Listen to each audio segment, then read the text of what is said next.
Good evening, and welcome to Edessa, the Dark Crusade. We start this scene in the Elysium. Sister Madeline and Ulrich are, well, they've met up again. Madeline has been out of the Elysium for a little while now, but now she's back and she's just met him and is making her rounds. She's sitting by herself at this point. Her ghoul is off in the corner, and she's sitting and reading in her book. It's another book than she normally has, but she's reading by herself, just giving her Baron some time. Um, yeah, she will at some point she will notice that the doors will open. The doors to the Elysium opens, and she will get up and just have a look at to see who enters. There's a dark figure that enters the Elysium, and you can see it's a woman completely sort of. The cloak she wears almost looks like shadow. It clings to her body.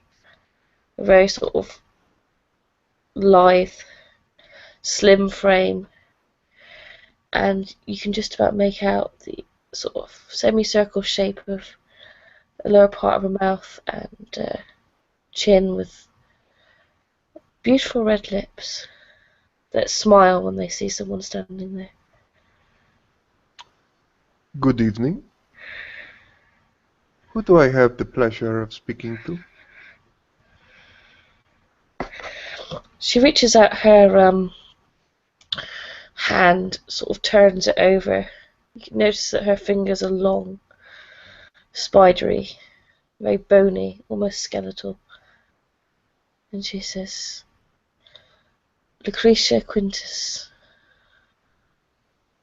And she turns very slightly to see that the door's been closed behind her before she peels back her hood a little bit.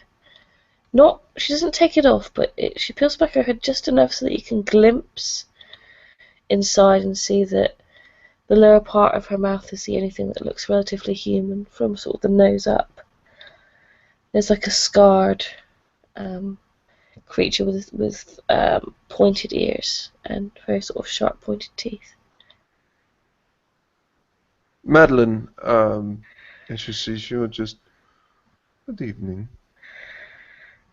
I see we have a new member of Clan Nosferatu.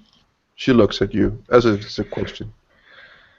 She smiles. She just sort of gives you like a tight-lipped smile. It's a very good pleasure to meet you. She puts out her hand for a handshake. She takes your hand and then she sort of gives like a little, I suppose it's like a little curtsy or dip. Madeline would do the same. She says, "My name is Sister Madeleine. I am the Seneschal of Edessa. It is my good pleasure to welcome you to the city." Lucretia? Well, I do not believe we have been informed of your arrival, but you have come, and that is a good thing. It is very good to see that you would introduce yourself, so to say. I believe the Baron is around. If I can find him, if you want to introduce yourself at the moment, right now. Does your character have a French accent? Is that what? Yeah. She's speaking Franken, but yeah.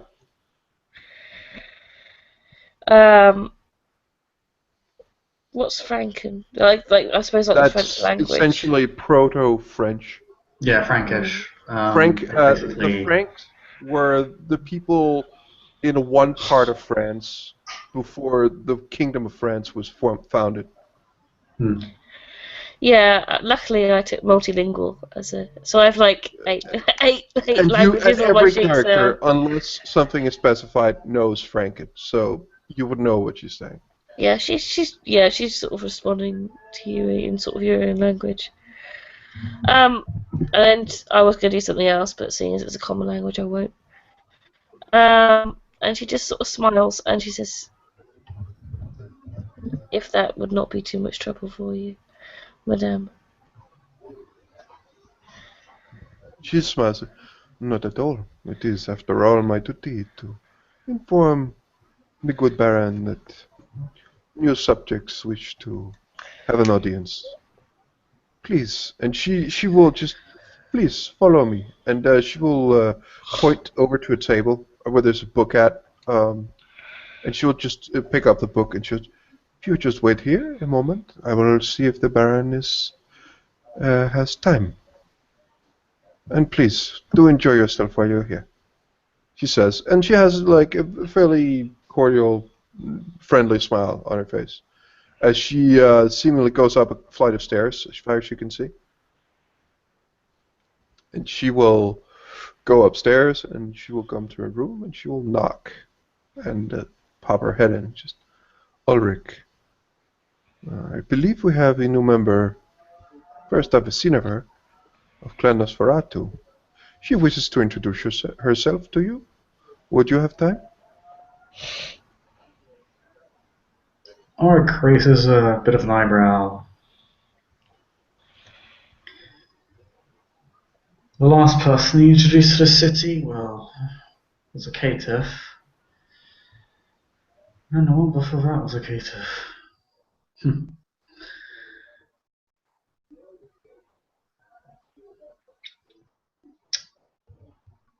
But perhaps the more apparent weakness of the Nosferatu may be able to